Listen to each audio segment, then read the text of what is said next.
Welcome to the Simply Be Found Huddle, where we have Dean Koehler and also Mario Wissa. Did I say that right, or just totally botched that completely out? It was perfect. Perfect. Well, we keep everything raw. We talk about marketing and everything business related. And Dean and myself are both the co-founders of SimplyBeFound.com. Mario, thank you for being our guest tonight.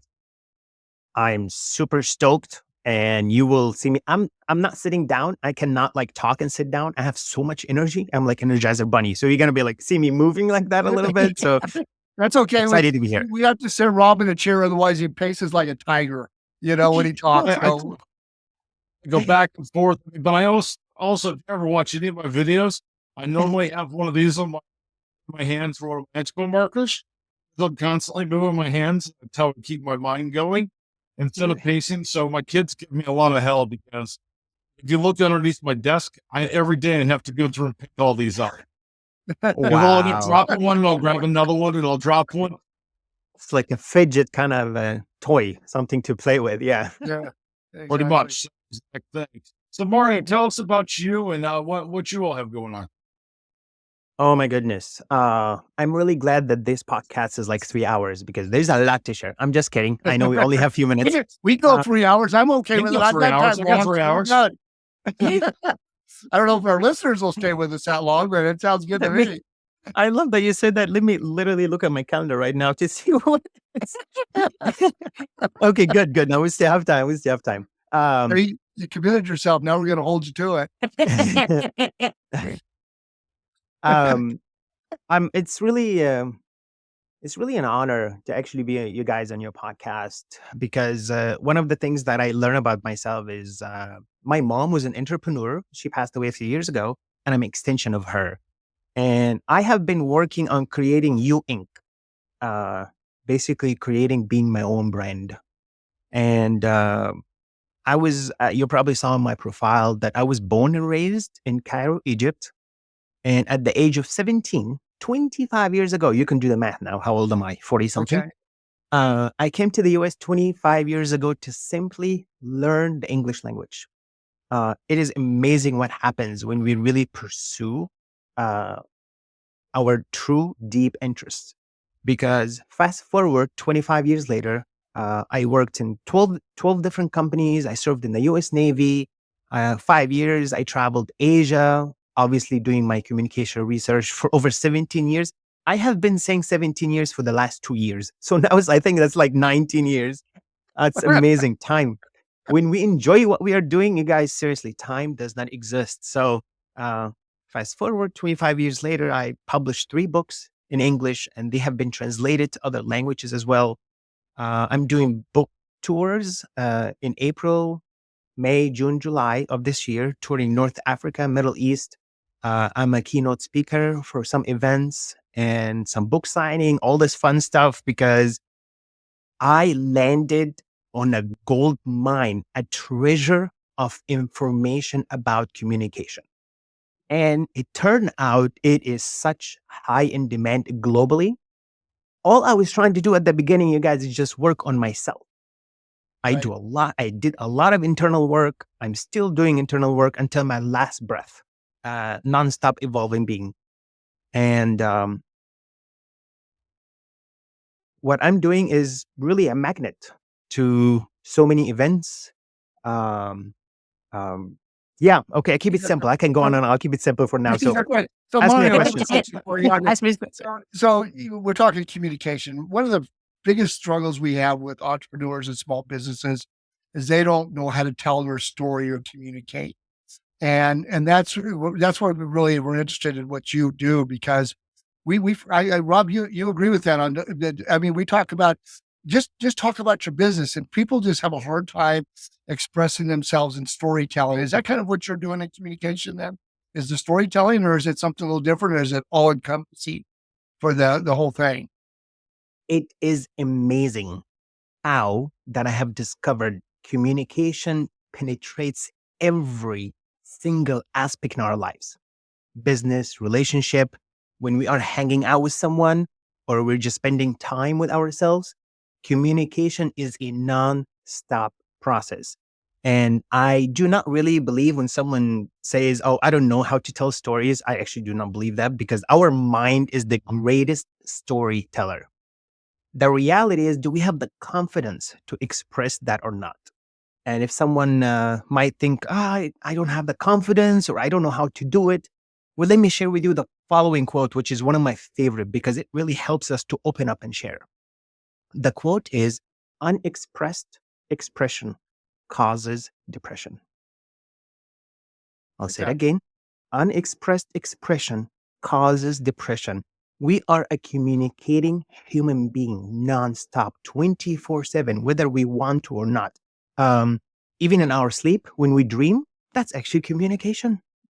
You guys are listening to me right now. You're nodding your head. You're communicating with yourself. Oh, I like what he said. I like to ask him a follow-up question. I hope this podcast never ends. Whatever you're thinking about, we always have this internal communication. And the academic term for that is intrapersonal communication. Most of us are aware of interpersonal. Actually, this right now, what we are having is actually group communication. 3 people or more. The second most popular type of communication is interpersonal communication, INTER. That's like 101. Like before I showed up you guys to your podcast, it was the two of you communicating with one another. The third type is my favorite, and that's what I'm spending more than 70% of what I'm doing. Hence, it's high in demand, is intrapersonal communication. INTRA, internal dialogue that is happening non-stop. What do we do about the voice that non-stop is going 24/7? We become friends with it. And once we become friends with it, we become its master. And that's where real change begins, because we realize that we are responsible by responding and not reacting. Gotcha. That's absolutely awesome. When you look at communication that you've done on communication, have you done? Is it more the verbal communication, the more the the look at how people gesture their hands, the whole piece there, or have you dived in also into the written type of communication and the differences between each of those? Just the word communication, it puts butterflies in my heart. I love the word so much. And with your amazing question, please allow me to share with you in a very humble way my own personal quaint definition of what communication is.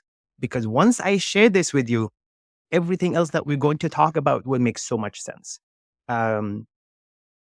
It happens often, actually pretty much all the time, that all researchers get to a point in their life and research and actually create and coin their own definitions of terms and concepts based on their depth of understanding and experiences in life. So I'm going to share with you my own definition of communication. I see communication as a non-stop, voluntary and involuntary process of exchanging information, knowledge, energy, and even vibration. What? You talk about communication, vibration? How is this? Well, put your hands on your throat while you are saying something, and you will understand what I mean by vibration. We are a vibrating being nonstop, whether we want to or not. Basically, we are walking around like antennas, sending and receiving information all the time. Yep. So that is speaking, writing, storytelling, conflict resolution, personal growth, marriage counseling, leadership coaching. It's all communication. That's awesome. Well, even the Go marketing side, it's all communication. I mean, it's all on how you're going to tell your story, what your communication is, how you're going to communicate that piece, and no matter which way you go through and do it. I mean, that it's all communication. Everything you do is based on that. How do you recommend to people to break out of that? Because everybody's so self-conscious about talking about themselves, and I get that. We're kind of raised, don't brag about yourself, that kind of thing. But you need to be able to talk about yourself and what your goals are for your. Since we're kind of a marketing, we want to talk about goals for business. Talk about your business. I mean, I don't know anybody that doesn't like to talk about themselves, but how do you do it? How do you coax that out of people that kind of like on the introvert, level kind of thing, in your opinion? Uh, I'm really sure that we all have heard this before. Uh, the real truth is actually sometimes boring. So let me share this with you. I mentioned intrapersonal communication, basically how we communicate with ourselves. When I do a workshop and I ask few individuals, what is the most important relationship in your life? And it's amazing how I hear my wife, my husband, my kids, mom and dad, grandma, grandpa. It's not that common where someone says, relationship with myself is the most important one. I was born with this person, and my last breath, I'm going to take it also with the person. Just to be aware of our humanity is crucial for any business to grow and blossom. What I mean by that is, check this out. This is one of the amazing benefits of diving deeper into communication and looking at concepts from a fresh point of view. We're all familiar with HR, right? I mean, every job, every company, they have HR. HR means human resource, right? Yes. It does. Every time yes. We'd be in trouble if we had an HR department. we, Well, we don't monitor each other, but we don't really have an HR department per se. I mean, besides, helping with some of our team members. But well, please allow me to share with you the power of communication and also how labels can be easily misleading. We say HR, human resource. Well, I think we need to think of a human being, not just a human resource, just a source. Okay, you're gone, we get someone else to do the job. This mentality of business, yes, your business can grow and just look at human resources and not human beings just to get the job done. Well, guess what? Uh, would you really want someone to treat you that way? Not as a human being who's conscious, who's doing his or her best every single day, and hopefully their best will get better?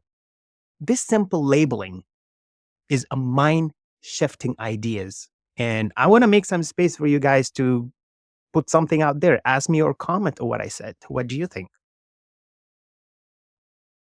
I think there is a lot on the communication side. I think one question that comes to my mind, and it might not be 100% on what you just said, but I think it is, Mhm. would be we have a lot of members that are part of Simply Be Found or potential members that Mhm. English is their second language Mhm. and they're not tech savvy. And Mhm. when you first sign up for our program, you have a dashboard. You have to fill out your company name, your phone number, your address, all of those details. It goes out to 800 plus networks. Plus, you have to fill out your description. We Mhm. see a ton of people, especially when they're not tech savvy or possibly even having that English being their second language, having Mhm. a hard time knowing what to put in those boxes.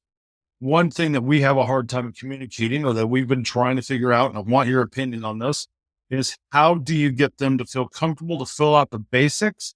And if they're not sure if they filled it out correctly, they can hit us as a marketing coach to include their plan. It doesn't cost them any extra to say, hey, how would you change this? Because that allows us to then look at it from marketing side, from that data side. What would you do to be able to help that communication for them to feel comfortable to be able to do that? Does my question make sense? Yes, it does make sense. And I remember professor about 15 years ago. All I remember her last name was Professor Pope. And we were studying a communication class, and right before our finals she always liked to use like a podium, and we were only like 20-25 people in the class. And I remember, this is very important, at the end she looked at us and she said, I want you to know something.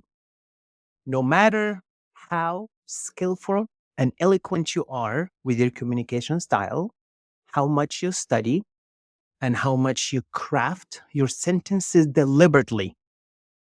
And suddenly she turns left and she runs into a wall.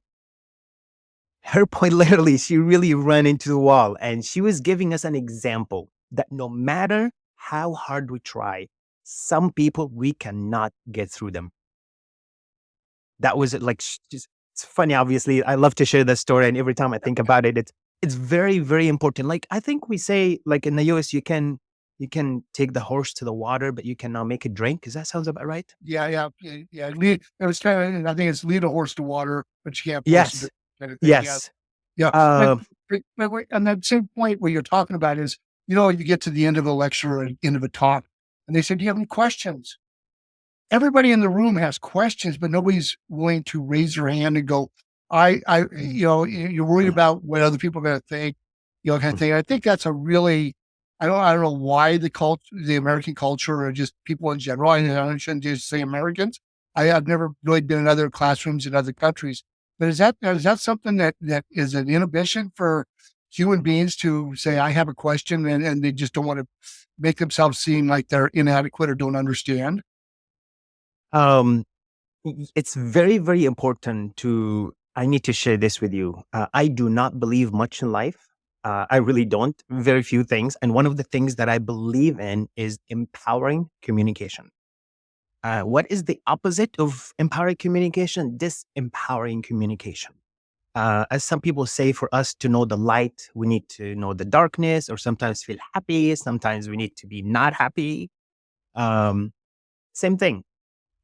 When we go through disempowering communication, either with family members or siblings or friends, we realize that the opposite of that, which is empowering communication, I call it empowering communication unleashed.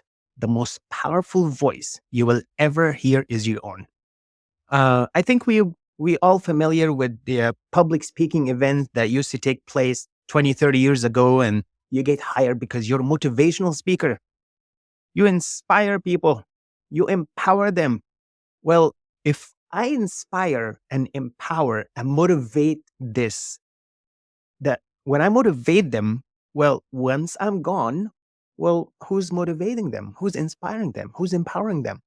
So one of the things that we really need to be conscious of and create on purpose is to show people how they can empower themselves, motivate themselves, inspire themselves by finding what is really important to them and guide them that way. It's not, oh, I want you to do this, or this needs to be done, or this is the only way. These are the steps. Like when people say blueprint to do, I don't know if there's a blueprint to anything. We all have different brains, different experiences, and different childhood. So having the ability and consciously to help people to flip that switch from the inside of them. So whether we are around or not, they can do this for themselves. And guys, one of the many beautiful outcomes of actually practicing that to let people empower themselves, inspire themselves, is when we give them the option to practice that with themselves.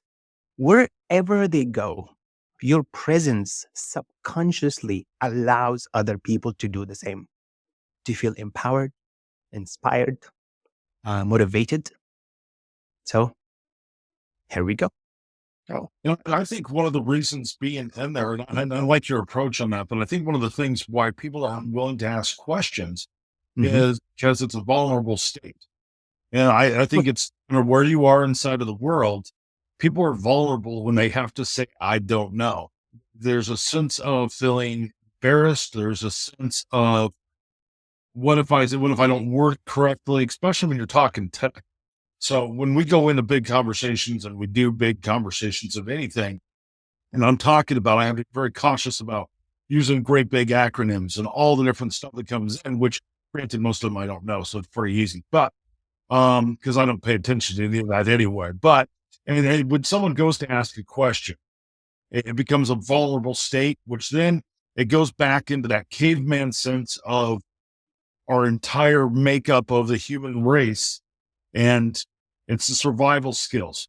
I think it was Oren Claff, I think, that said something about the whole entire, either you want to eat it, you want to mate with it, or you want to run from it or fight it or something like that. So, I mean, there's a fight or flight kind of thing. Never heard that. Okay. flight That's type of interface that's inside of there. Do you agree with that? That's probably one of those pieces. Well, I really like that you bring up vulnerability. You might be familiar with the following name, Brene Brown, The Power of Vulnerability. So I'm trying to do some math here. About 11 years ago, my ex-girlfriend, mom, she gave me this book, The Power of Vulnerability by Brene Brown, for Valentine's Day. Well, that tells you so much. That's a long time ago. And it is somewhat challenging, especially for men, to really be vulnerable. We attribute being vulnerable to a feminine energy. And let's be crystal clear. In business, we find vulnerability as something to be taken advantage of. Bains, sales, everyone's trying to sell to C2C or B2B sales. And some, even when I worked at Bank of America many years ago, I was able to see what people needs are and match them with a specific product or service that will make their experience better in life. The same thing, when we become a lot more vulnerable, it seems threatening at the beginning, yet it opens so many doors. So you bring up, Robert, you bring up asking questions that takes vulnerability. Well, please allow me to just pause and slow down for a second here. And it might seem very simple, but trust me, that's how I do my research. Sometimes I can take 6 to 8 months reflecting on just one word. So the word question, I kid you not, when I was traveling India for a year and a half, I was reflecting on the word thought for a year and a half. What is a thought? But that's another podcast. I mean, my whole entire childhood, I used to kill time thinking about what I was thinking about. So, I mean, I guess I understand. I love that. I love that. So it's really simple. But if you open a dictionary or like Google it, you ask, what is a question? And you'll get different definitions. I see questions are portal to knowledge. And no one should be denied any knowledge. It's a very clear indicator for me that if I'm hanging out with someone and they're being kind of like, they don't like to be asked questions, well, that's a sign of not being vulnerable enough. We also need to be aware that we need to be vulnerable in a safe space. In this day and age, if you go around being vulnerable all the damn time, you will get taken advantage of all the damn time. So let's be clear, all right? Let's just be clear. So discerning how to be vulnerable and also being wise about it is really important. Not to just be vulnerable all the time. It's good to be important to be vulnerable with self when we look in the mirror, when we tell ourselves, how are you doing today? Are you proud of the steps that you're taking? Are you happy that you've had so many sessions? You say nice things to oneself. Now, for ask question, I actually, part of my research, I say, have the courage to ask empowering questions. So as I said, questions are portal to knowledge, yet we need to be aware that the question that we are creating, we are using empowering questions that add value to the current situation. What do you think of that, Robert? I think there's a lot to that. What do you think, Dean? I agree with you a whole bunch, and I'm going to kind of go. You're talking about the difference, being vulnerable and stuff like that, and asking questions. And I think there's a difference between men and women. There's probably more difference between you and I than between men and women. But men are more reductive, or they want things fast and to the point. Women are more expansive, where they want to tell you more of the story. It's funny, and I think we have that problem even in the business world, is that we want to get to the point really quick, and we're not really expansive to understand some of the things that need to be. Is that kind of where you're going with that vulnerability thing too? Is you have to be in a safe space and be able to listen to other people and not just go in your little direction. And I know I kind of just directed you in a little different direction than what you're saying, but in a sense, that's kind of vulnerability, because I'm very reductive. I want to get right to the point and solve the problem. And maybe I don't listen, and I'm not, vulnerable enough to listen to what you're trying to explain to me. Does that make sense what I'm asking? Is that kind of along the lines of your vulnerability piece a little bit? Absolutely. You're right on. Absolutely. I mean, just like you said, maybe a difference between man and a woman, or even you and I, different minds, different brain, literally different brain. Um, One of the keys to really practice vulnerability in a healthy way, I don't think, oh, I get to choose to be vulnerable and I'm done. That's it. I don't think it works this way. The bedrock of vulnerability is feeling grounded, Okay. feeling stable, feeling content with who you are. Being vulnerable basically means open. If someone comes in your house and the room is organized, you keep the door open. If the room is not organized, you're going to close the door. That's exactly what vulnerability is like. You're being open with your imperfections, with your flaws, with your perfections, with your own thoughts and intentions and feelings, being open about them. And again, this is kind of humorous, but I have to bring it up. You can't go to a car dealership and being vulnerable. No. Right? No, they'll take advantage of you all day. But now, That when is it our comes commander to- here for sell cars. yeah, but I sold cars in a little bit of a different way. I mean, for one, I was starting a web agency while working at the car lot, and working on that more than anything. I sold more websites, probably cars at some days. But it was one of those things to where, I mean, I hopped in the car. I'd tell them what was wrong with it. I really didn't care if they bought the car or didn't buy the car. I approached it a totally different way. So I wasn't a typical car salesman when I did it. I always did that as a branch to be able to bring money in while I was starting up another venture because something happened. But that's a whole nother topic and conversation. When it comes to communication and it comes to all this new stuff. So in the world of technology, made all kinds of changes in the last 2 years. Yep. And I would say in the last 90 days to 6 months, it's gotten even more fast. It reminds me of being back in the 90s. It reminds me of when we went from dial up to cable modems to how everything was working. And back in my days of working at AOL, all the different stuff there. Yeah. How is AI changing communication? Okay. I'm getting too excited. I need to just harness my energy here. I knew that was going to be a good one for you. So in your opinion, how's AI changing? I am happy to tell you that AI is making my dharma, my duty in life, has a lot more value to it, because AI is so much about productivity, efficiency, and connecting to produce faster, more quicker in a shorter period of time. Well, that means human connection becomes a lot more vulnerable. It is very similar to imagine that you have a 12-hour shift at work, 12 hours just working, whatever your job is, work in a factory or work in an office. You have 12 hours of work. The moment you go home and just like relax, spending time with yourself and not working, I feel so good to just take some break from work. Even if you love your job, you need some break. The same thing.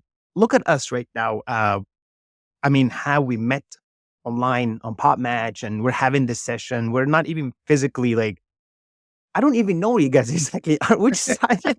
We're like AI is bringing us closer in a way to produce more efficiently. Hence, being in presence of another human being becomes a lot more valuable. That's how I see it. AI is going to be amazing, and I agree with you. The last 2 years have been incredible, and God only knows what's going to happen in the next 2-4 years between AGI. Is that what's called? General intelligence? Yeah. There's general intelligence. There's LVM, I think is what Dean came up with. Man, I almost coached my wife. Large language Yes. media or whatever they want to call that. I don't even know if I got that acronym right, but I think AI is just accelerating everything. Is that where you're going with that? It is. And I would say probably when I look at communication, one of the biggest things is yes, you can mass produce content. And inside of the world of SEO, those inside of the world of all marketing, you can produce tons and tons of content now. But really what the search engines are looking for, no matter if you're talking voice search, if you're talking AI search, if someone finding out ChatGPT or Gemini or any of those, or if you're talking Google, Bing, any kind of search engine algorithm, they're looking for a natural language. So inside of how I break down or how we break down kind of what is going to make it to where a business owner can really communicate the best, my advice on that is you start with a video at the very top. And then once you record that video, you can then do it. It could be anywhere between 30 seconds and 5 hours. It doesn't matter how long that video is. You can take that transcript from YouTube after you upload it. It doesn't have to be an edited. It can be raw as all get out. You can take that transcript. You can then create a blog. You can create your social media. You can create all of your marketing materials from that. And that's going to allow you to bring up inside of your communication. You're going to fill communication gaps up of things that you never thought of. So if you sit down in front of your computer, or if a marketer sits down in front of the computer and they type everything out, you try to come up with everything you solve, you're going to come up with stuff off of video, especially say if you're a home contractor or you do anything and you just solve somebody's problem or you just bid it on a project that is going to be out there. You talk about that every time, you're going to come up with more natural language to be able to communicate. You're going to things that you would never think about if you just sat down and do it. I can solve this problem. I can do this. I can do this. This is what I did for this person, and then bring that location in. What's your opinion on that? I love that. That was a lot of information for sure. A lot. And one of the things that come up for me, it's really important. You can say that I have a very simple thinking processes. I like to use simple language, simple words, and simple ways to think to help me, because how we think, it evolves with time. And I want to take this one word and like pause on it for a second. The word is business. This one class I took a long time ago, business communication, had a huge impact on me. And one of the biggest things that we talked about was, what is a business? And that was a very interesting simple. What is a business? Some people say business to make money, to generate revenue, income, to be wealthy, put food on the table, whatever it might be. How I learned to see business as a opportunity to fulfill a need. That is with a business. Really advanced entrepreneurs, they actually create the need and the service in society. But most businesses, they exist because there's a need for it. You know, a restaurant around the corner or some real estate agent. We need those to buy houses, to eat, or transportations. Business, when it exists mindfully and intentionally, it fulfills a need.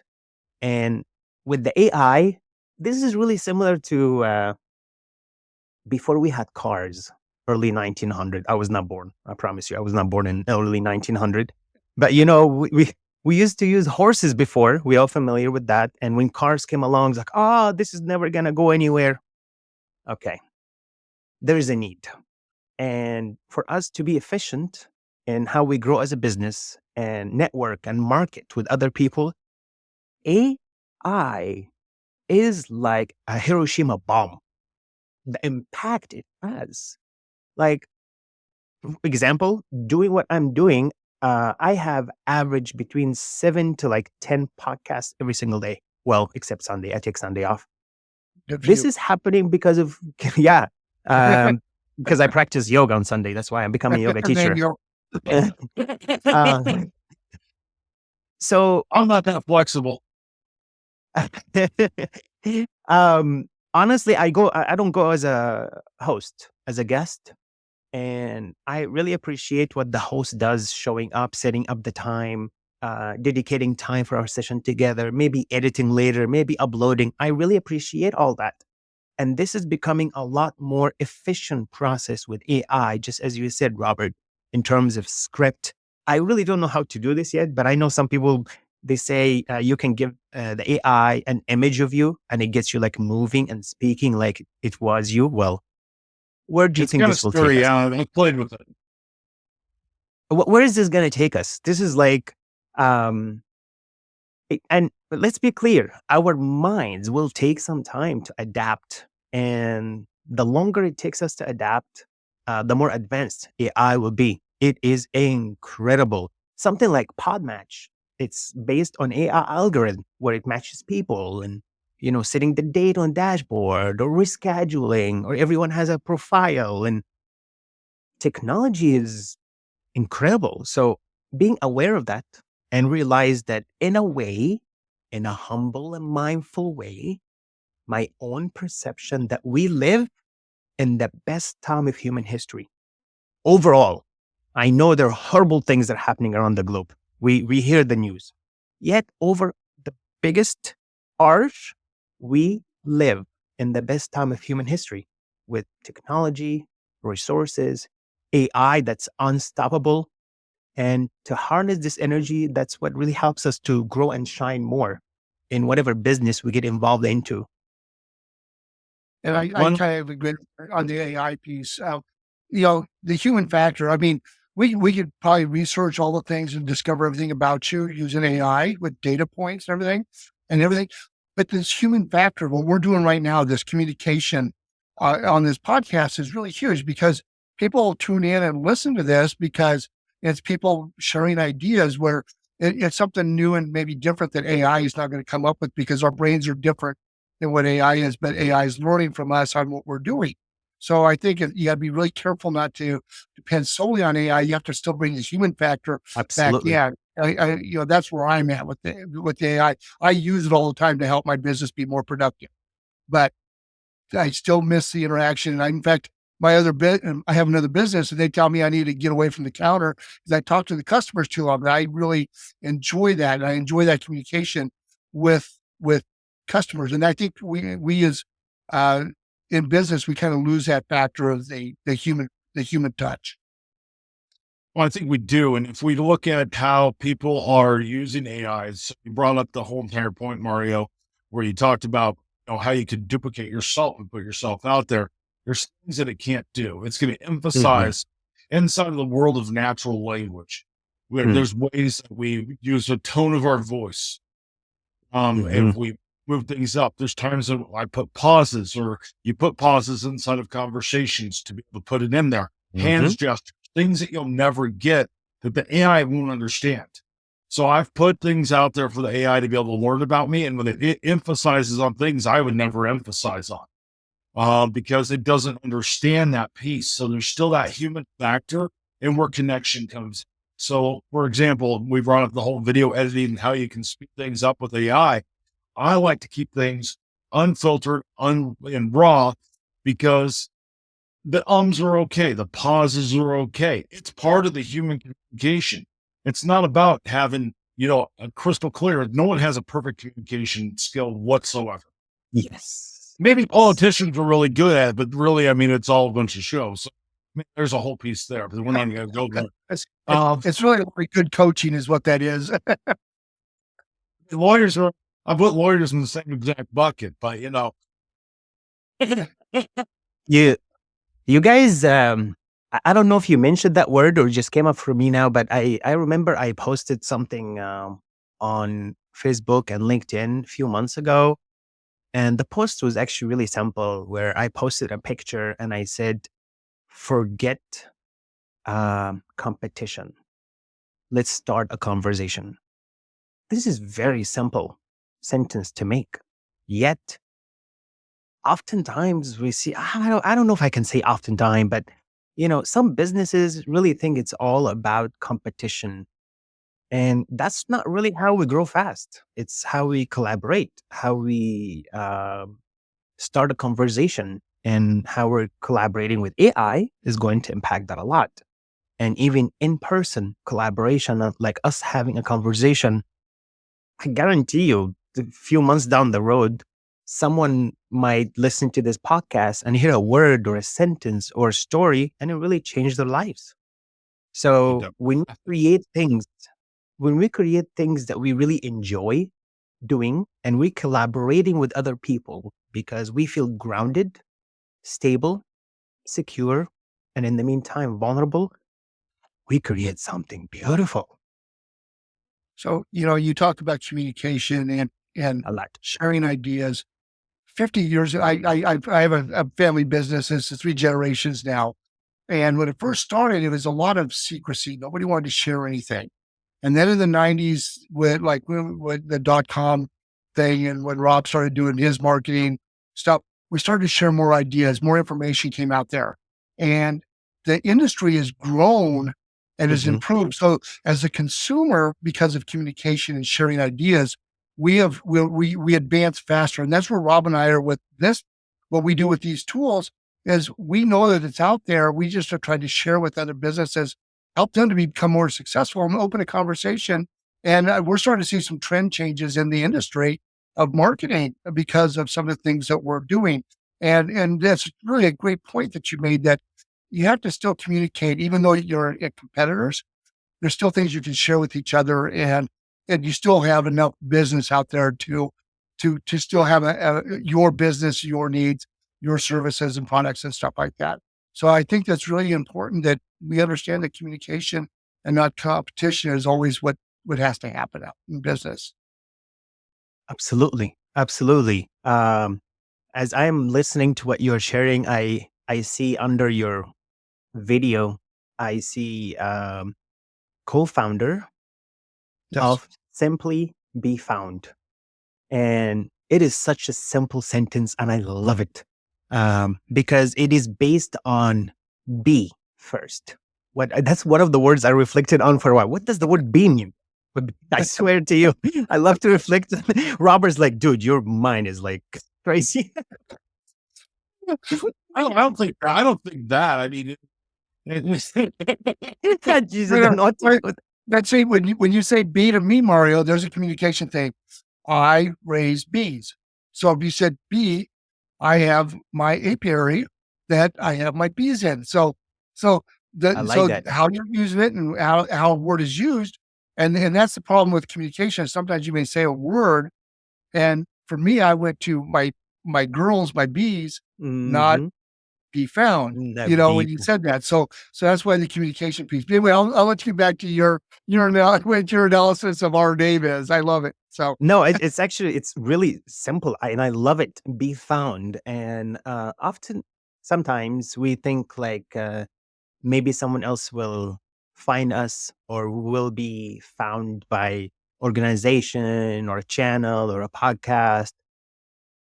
I say this with big heart, um, that we need to find ourselves first. Um, Take that, cultivate it intentionally, uh, and the rest will work itself out in every business. I can really tell you from my research, it's not one or the other; they go hand in hand. In a way, we need to think what we are doing. Is it mostly filling our pocket or filling our heart? One of the reasons why 8 years ago I gave away everything I had except a backpack, and I traveled to India to research yoga and meditation more, just because of that. Uh, I was trading options, stock market, and six-figure portfolio, but I'm not happy. I got my Lexus, I got the money. I don't look at the total. I tip $100 when I go places. Like, money was like nothing, but my heart is like, it's not being filled. And it took me a few years to make sense out of that, to realize that what we are doing, is it mostly filling our heart or our pocket? This is a very clear distinction that really changed my life. And whoever is listening to this in the future, I really ask you, from one human being to another, from my own heart to your own heart, take the time to figure out the response to that question. Am I filling my heart more or my pocket more? And the rest is up to you what to do. We can only be the most vulnerable with oneself. And I'll pause here. And so, and you talk about that, I think Rob and I, we started this business 2 months before the COVID shutdown. Mm. And Rob and I were so dedicated to trying to help small businesses be successful and putting together these tools and this, everything that we're doing now. Everybody said, "What'd you guys do in COVID?" And I said, "I didn't even know COVID happened because we were so invested in this, trying to Beautiful. get this out there that we Beautiful. didn't even feel the effects of it, And that's why we are all about trying to help the small business. Business, you make money because of business, but it's all about trying to help other people be successful. I think Rob kind of feels the same way. I mean, we want to make money. I mean, that's why we're in business. I want to be happy. Yeah, but we love what we're doing, and we love the challenge. Sometimes we pull our hair out a little bit, and I'm losing mine. But yeah, but because we want the business owners, the people out there, they love what they're doing. They're doing things. I mean, the reason why they're in business for themselves because they had a need.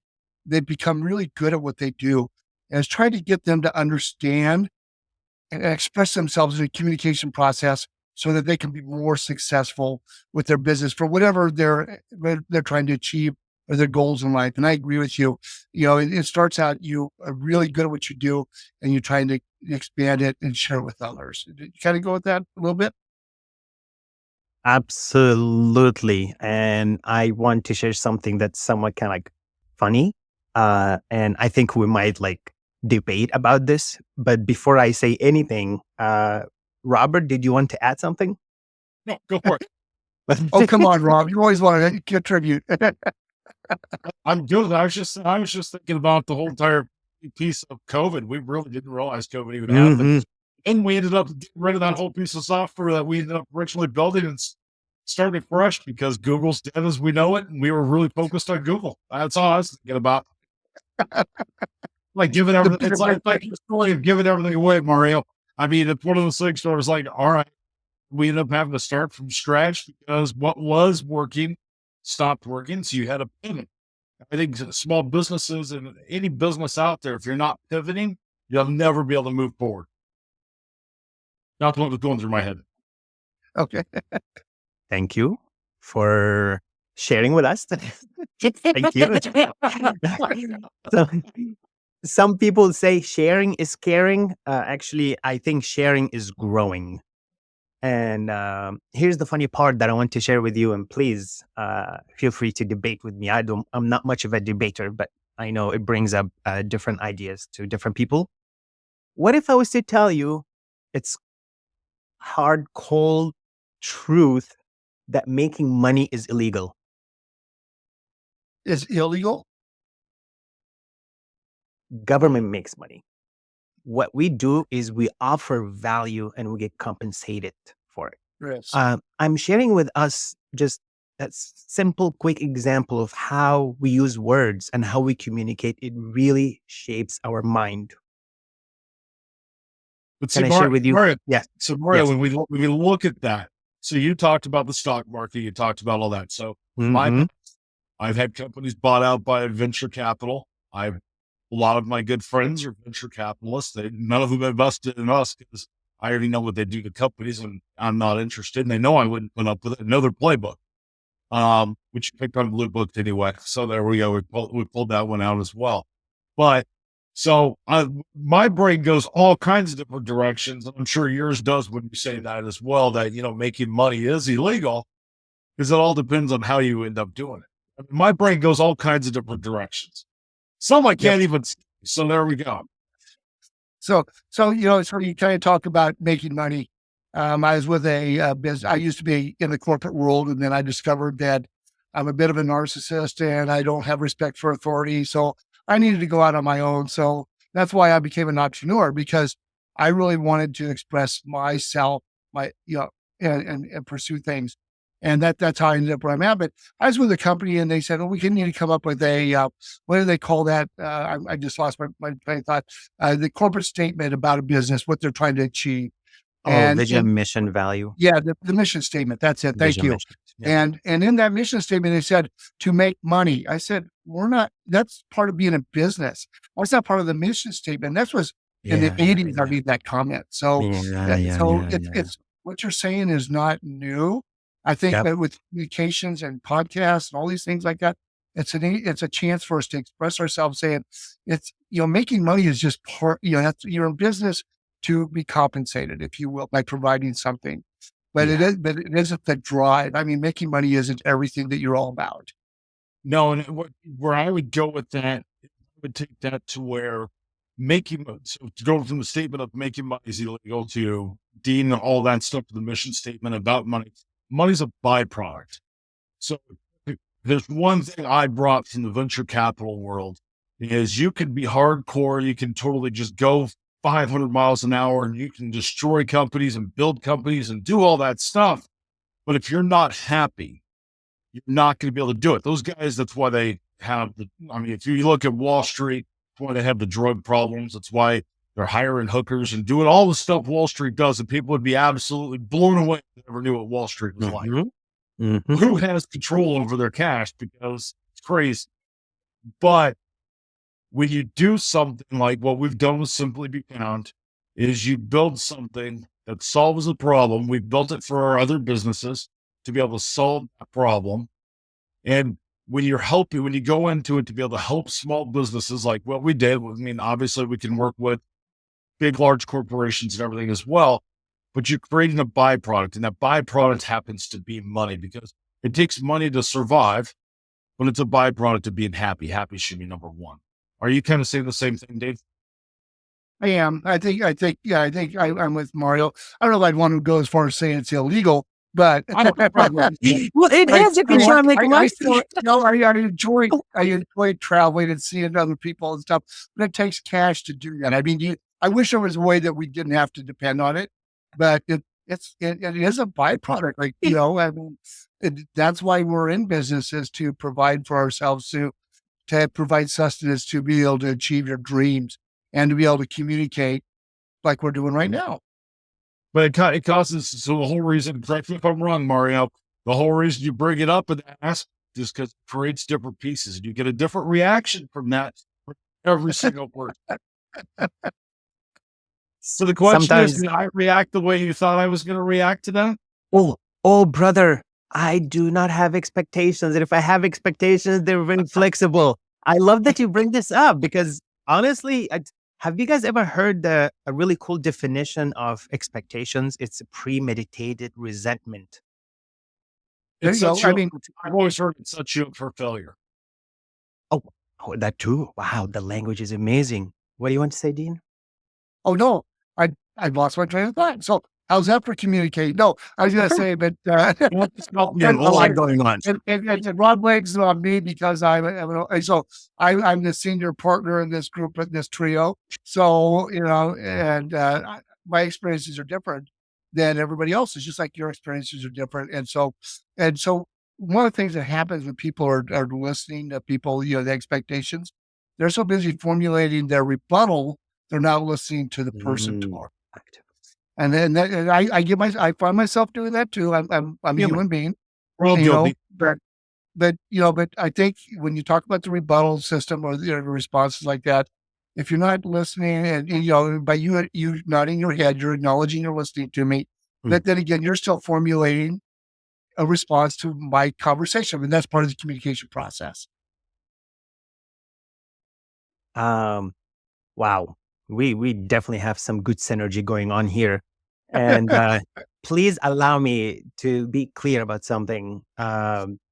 My comment or the statement that I made, that really people can debate me for hours about this, like making money is illegal, because it's just a point of view.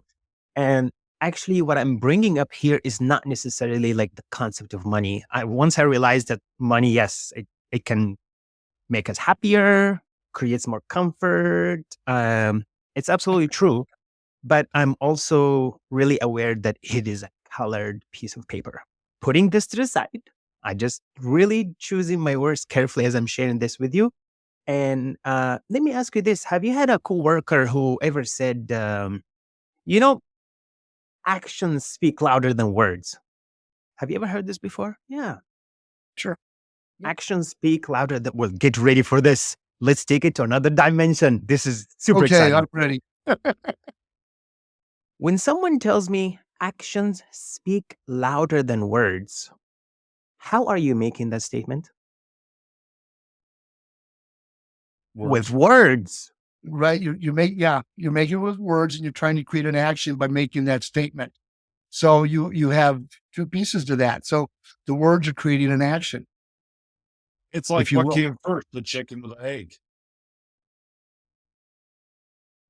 So when first time I realized this, when someone says, actions speak louder than words. Well, you just made that statement with words and vocabulary. That's how I love, important words are. I love that. But if you don't mind, if I steal that from you, if you don't mind, because I Oh, love that. jeez. Yeah, Uh, absolutely. I'm just like displaying the power of invisible language when it comes to communicating. Meanings that we assign are sometimes happening subconsciously without slowing down the train and put it on tracks intentionally. Like I would never say this to anyone. I really mean it because I understand it. I would never tell him actions speak louder than words. I would never say that, except the conversation here, because I'm aware of how, for me, it's actually not true statement. It does not really align with how I feel. Not to get too religious here, but I think it's John um, in the New Testament, I guess, the Bible, it says, at the beginning, there was a word. The word was God, and God was the word. I think Words? it's John. Is it John? Yeah, I think it's the first. And basically, can you believe it says this? At the beginning, there was a word. The word was God, and God was the word. The words we are using, we are creating something did not exist before. And it's very important to be aware of this because oftentimes we just an autopilot and we're just not really aware of it. So whatever we say in terms of words is based on how we think. And from my research, I can tell you again, that's another debatable point. People wonder, feelings or thoughts come up first. And I can tell you hands down. and I go down the road, nature or nurture. Yeah. I mean, Oh, that too. that's another way of looking at it for me is, are you Absolutely. this way because of your nature or were you nurtured a certain way to think a certain way? We all have known people that have biases and stuff that's because of their nurturing, not their nature. But their nature becomes, it all gets intertwined and becomes this big circle, if you will, when you start talking communications.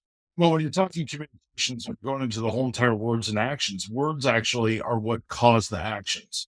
So everything has a cause and effect inside of everything we do as humans. So, but it all starts with the word piece, or it might be something that is not inside of there for that creates the action. It might be body language that comes into that mix. So, Mario, since you study communications and you do all this stuff with communications, have you followed Vanessa Van Edwards at all? Does that name sound familiar? A tiny bit. I recommend taking a look at some of her stuff. Absolutely. I think you'd really eat it Yeah. alive. Don't you, Dean? I mean, I think so. I I ran into her on her podcast about a week and a half ago. And it's totally different than any other thing I've ever done for a podcast. And I do this all the time with my hands. And she talks about body languages. That's a power pose. I don't do that on purpose. It's just what I do with my hands. I try to figure out what do I do with my hands, and I don't want to take them off screen. So, but when she talks about the actions of your body, your eye movements and how you tilt your head, if you lean forward to talk to somebody or you lean back, are you paying attention? And that's all part of the communication process besides words. Absolutely. And Robert, please, I hope you'll remember that you can send me on our chat on Podmatch. You can send me her name, please. And I will. I'm happy to look it up later. And Dean, I really like that you bring up this power pose. Yes. It's actually All right. That's just one of those things. When she said that, I went, "Oh my God, I do that all the time. I'm not trying to be." I thought about that. I mean, it's this whole piece. It's causing this whole piece because now you know where the hands are. is when someone doesn't know where your hands are, causes confusion. It's kind of like me when I'm doing this and I'm actually playing with my Yeah. pixel marker. It probably causes the human brain, even without even thinking about it, it causes the human brain to wonder what his hands are doing. But Rob just went like this with palms up. It's a sign of saying, I am not carrying a weapon. I am, Yeah. so there's all It goes those back to the gestures. caveman news. Yeah, exactly. The So crocodilian mindset with a crocodilian brain. the reptile brain is right. I don't use the crocodilian. I use the reptile brain, but the primitive brain and some of the things, kind of things. So what were you going to say about the pros, Mario? Yeah. sorry. I think, no, it's okay. This is perfect synergy. Come on. I love it. I cannot remember, to be frank with you, where or when I read this, but it was a while ago, that the reason why this power pose, if like someone does it, they're like commanding the room, that's kind of acting. That's not really being who you really are. The true purpose of this pose is to really help us focus. The left and right hemisphere in our brains are connected that way. To just like, when we do this, it helps our brain to focus. If some people use it to manipulate the situation, that's something I can feel, I can sense, and I do about face. It's the same thing like shaking hands. I like to like shake someone's hand and put my left hand over the back of their hand. Like I shake hands with both hands. Some other people, I'm not going to bring up names here, but some people like to shake your hands and make juice out of your fingers. That's a businessman handshake. Sorry, that's bullshit. That's not, we're doing with another human being. So, you talk about the shaking the hands and that whole thing. I like to shake a hand and genuinely come to them and say, I care about you. I'm here for you. But if you go to a business seminar, they say, do not do that. That sends the wrong message. And I think, but the problem is me as a human being, that's how I think. That's what's important to me, is that's how I share that I'm genuine with you. And somebody else, they may take that wrong. So again, that goes back to, what are they thinking in the communication process? And you never know. I mean, that's the hard part of communication, is you never know what's going on in the brain up here sometimes. And it might not be something within that conversation that's going on in the brain that's causing something else to happen. It could be out. I'm trying to think of the right word for this. The external experiences that are happening. It might be a fly flew by, an order came in. It might be anything that is anything inside of that world. It might be because that person had an argument with their wife that morning before coming in with their husband. That's still going on inside of the brain, because I think it's more now than ever. I blame social media. I blame how connected we are. I blame all that stuff for the whole entire piece. But we have so much going on inside of our brains. We were never made to be able to handle as much communication that we have. I read a study the other day that the average human that spends an hour on social media sees between 700 and 1,000 different propaganda messages that are in the form of marketing. Yeah. Our brains were never made to be able to process that. Which communication, I think. Wow. There's a lot to unpack here. Okay. Mario, I'd make your brain just totally fried if you came into our room and listened to me just ramble for an hour. Oh, brother, I still have like 4 more podcasts after this. I started 4:30 this morning. I get re-energized by doing this. This is amazing. I get re-energized doing what I'm doing. This is true blessing. I just like that we touched on the word power, and this power was one of the words I reflected on for months. Believe it or not, what is power? It has so many different forms, obviously, whether electricity, some people see money as source of power. I see power as the ability to do something. So when I empower you, I give you the ability to inspire yourself and motivate yourself to empower yourself, to add power to yourself.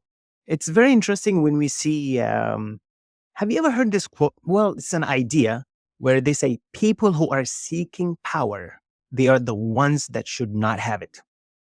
Yep. When we cultivate our inner power to have power over ourselves, to manage and control oneself, our need for external power is pretty much non-existent. So if I am, Back to my Wall Street. please, yes, yes, yes. So the thing is, when you say power, you shouldn't give power to people that want it because they're going to abuse it.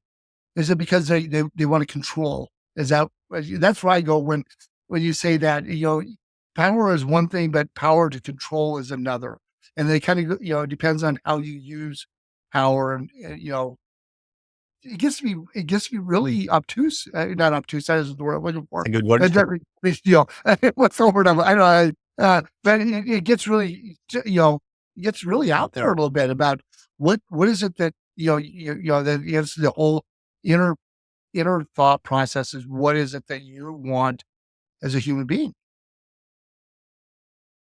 Well, as a human being, as a species, we've always had power, greed, and control. I mean, it's what's made empires. And usually you're born into some of those aspects and you're trained to be able to come up into those aspects. So when you look at it from the very beginning of time, that's really a major piece when you look at history. And history repeats itself over and over, just repeats itself in different forms. Just like marketing back in the, you guys remember this probably better than I remember this possibly. Dean, I know you do specifically during the 70s and 80s. What's the most? Oh, Sex. it's still, yeah, sex. Very much. But now, I mean, can you take any more off? Not really. So then what is the thing that the media and everybody goes to inside the marketing? They go to the fear factor because fear can. So if they do that, they can have control by the word of fear. And it's usually one of the two things. If you watch into the histories of any of the marketing pieces inside of there, it's either sex is selling or fear is selling. But nobody ever wants to sell on happiness. Mm. Have you ever seen anybody try to sell on happiness? To where it's happy news every time you log in? I've never seen it.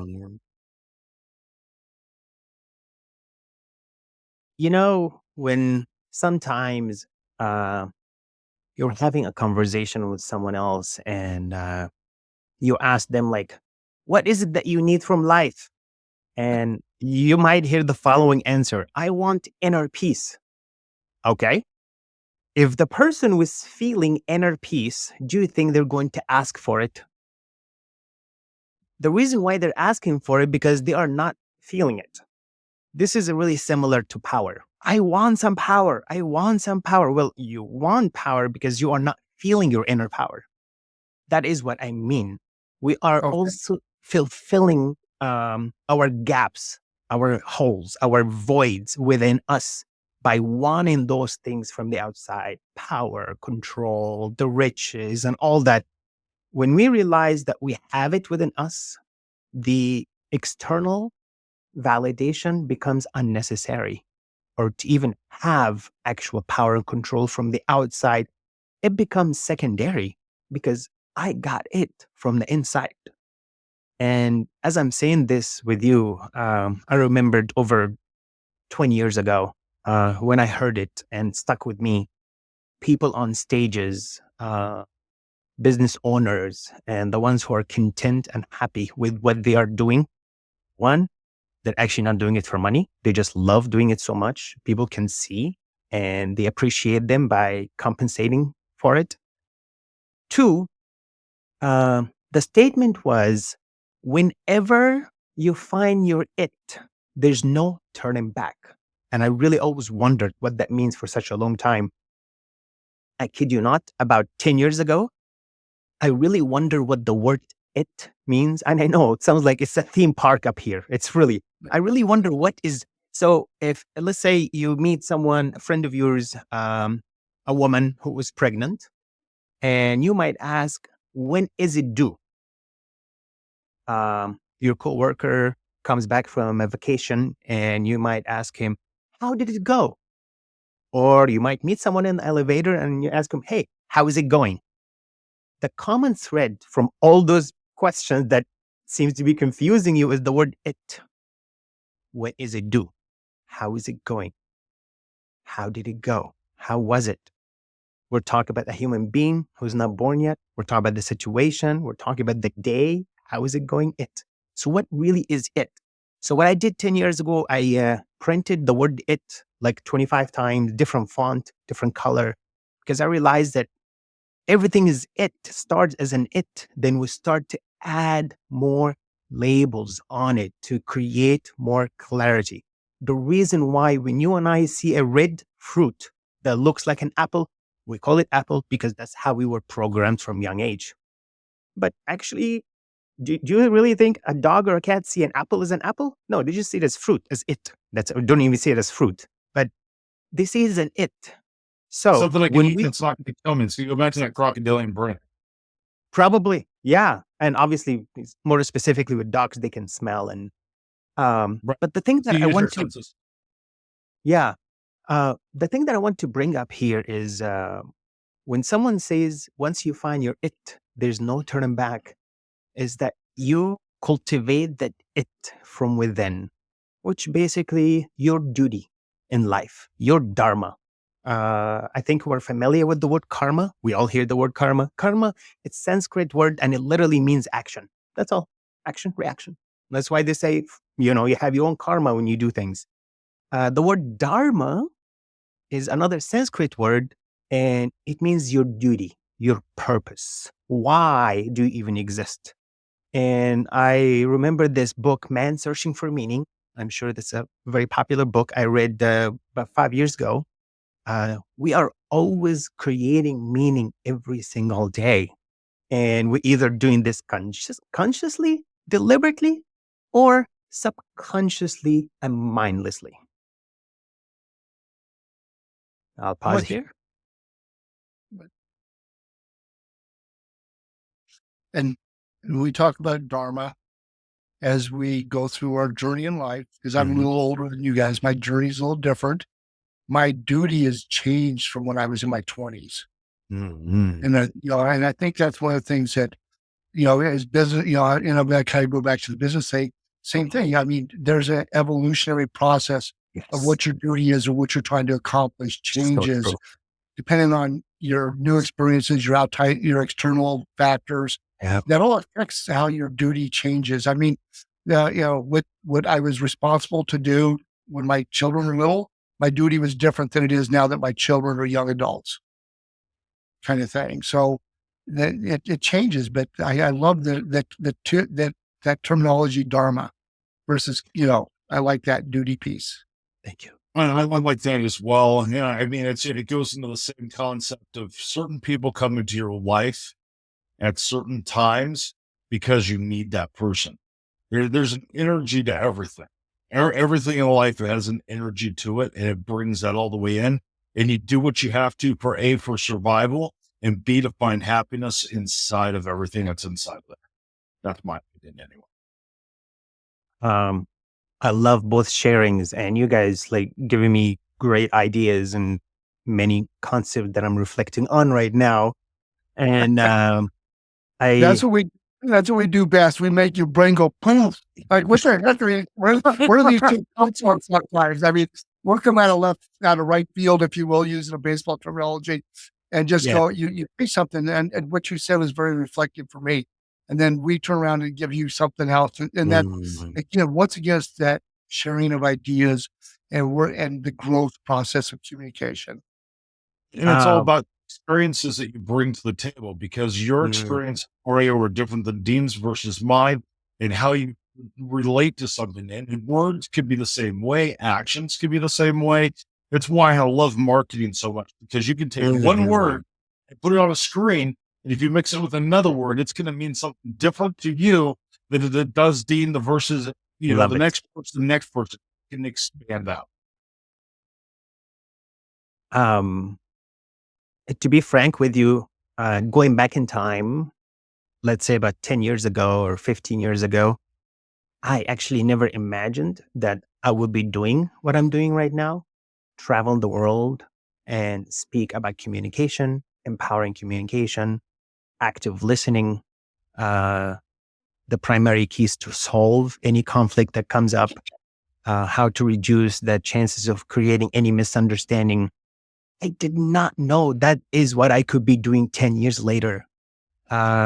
Yet for me, I was really focusing on understanding myself more, connecting with myself more, to really connect with the one relationship, as I mentioned earlier. It's just like me. Like at some point, I woke up one morning and I realized, well, guess what? This is funny. One morning, I woke up and I thought to myself, oh my God, I exist. Like I became aware that I exist. I'm like, oh my God, I need to do something about this. Seriously. So I knew a guy that kind of had the kind of same experiences I think you did, where in the corporate world was doing all kinds of stuff, had lots of money, was trading, doing all the stuff. And he fell and he hit his head one day. And when he woke up from being unconscious, he woke up and he goes, I don't like who I am. And he literally disappeared for 3 years. He went to go find himself. He sent everybody an email and said, I'm disconnecting. I'll come back when I figure out who I am. There's people looking for him, searching for him. He gave I'm getting goosebumps. I'm getting goosebumps, man. He literally just disappeared. Yep. I really feel what you're saying. And I really have the urge to plug this in really quick. So around my birthday in September 2015, 10 years ago, I decided to like take 1 week off from life. Just like spend time with myself, not meeting my friends, not talking to family, just eating, sleeping, reflecting on my past, my present, and my future. Where are things going? And this 1 week turned into 3 months, a little over 3 months, 90 days around my birthday. And a year and a half after that, I give away everything, as I'm shared with you, except one backpack, and I took off to Asia. It is really true. And I realized from my research that many people, you will be surprised how many people have not realized that they actually exist yet. And pardon me? I can totally see that. And I can tell you, no one really did it for me. I had to like pause with myself and take a break and just breathe and look at myself more from the inside. Obviously, static meditation helps a lot to cultivate relationship with oneself. In the meantime, whether in business or personal relationships, at this point, I have the ability to kind of like sense how someone may not have realized that they actually exist yet, and they're just operating on autopilot system. And I have a lot more compassion for that, because that means I'm being compassionate to my past self in some ways. And many people, many of my relationships that shaped my life in the last 20 years, many people have been extremely compassionate to me, and I was not aware of it at the time. So when I'm being understanding and compassionate and kind and mindful with other people, I'm not like just doing it and expect them to like to see it right away and appreciate it at the right moment. It takes years. Hence patience. It does. So What? I don't know where I was going to go. I was going to say, I'm just there going on. So I'm over here. I'm running out of air. I'm not used to talking this long. I understand. I kind of as we kind of wrap everything completely out, Morgan, what is the biggest advice anybody when it comes to marketing inside of business? Do you have any tips there? Okay. I'm sure you can tell how excited I am. I get super excited by questions. Well, this might be breaking news to you. I do not have any advice. I do not give advices, because I like when people say, take my advice, and the rest of the sentence, take my advice, because I do not use it. So I like to give my advices to myself. In the meantime, I have something to share, but I'm not going to use it as an advice. I'll title it as a thought, just sharing a thought. The most powerful virtue any business leader or boss or manager to have that I really realized from my research, number one is kindness. To be kind beyond necessary with coworkers, with customers, and with one's self. Because the more we connect on the human side and being more vulnerable and understanding, that is the glue that brings us together. Healthy leaders in any business, they tend to be the kindest, mindfully and intentionally, and to choose to discern when to be stern in specific situations. Kindness. I'll pause here. Thank you I for your like it. question. I like that. I like the way we ended that. So, Mario, I would Dean, love anything to. else you want to ask her? What, No, if I do, then I'm going to start us down another roll. And I could we'll talk be on a all day, 3-hour Mario. I mean, I love the philosophy. I love all the conversation we've had, and communication is so important in every aspect of life. And I want to thank you for sharing your thoughts with us. Thank you so much for sharing your thoughts and everything that you have inside there. And I think as we kind of close this out, I think one for business owners is when you own a business, you're wearing so many hats. You're running around like a chicken with your head cut off. You have to remember to take some time for yourself and remember why you got into doing what you're doing. And I think it kind of goes into a lot of the reflections, what we've had inside of this conversation. So I think that was an absolutely awesome conversation. I appreciate you guys making this opportunity happen. You could have gone to the gym or go for a walk or eat something, but you chose to spend a few minutes with me. I do not take that for granted. Thank you for your time and attention and your effort to make this happen. Love your questions as well. And well, thank you for joining us. Simply Be Found Huddle. Yep. Sorry, Dean, I didn't mean to cut you off. Well, I was going to say, whenever somebody joins us, it's a gift. They're sharing their information. And I just want to thank you for that gift. And so, Rob, I'll let you do the wind up, okay? All right. Sounds good.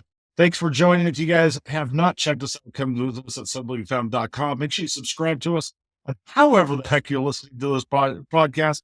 But definitely make sure you subscribe and join us and check Mario out. What's the name of your book, Mario? I never even asked that. I'm sorry. Oh, it's okay. I'm not really required to talk about them. Their books are doing well on their own. But my first book is Empowering Communication Unleashed. The most powerful voice you will ever hear is your own. Second book is 180 Degree You in 180 days, basically a single reading of 2 pages every day for 6 months to alter our perception and shift it intentionally. And the third book is The Listener, Learning by Osmosis. Universe is the true university. Perfect. I'm assuming everybody can get those on Audible and Amazon, all the places. The first book, Empowering Communication Unleashed, is available in the US. The other two, The Listener, 180 Degrees, will be in the US around April this year. Okay. Awesome. Looking forward to it. Looking forward to that. Thank you so much, Mario. You have a wonderful day, sir. Take care. Thanks.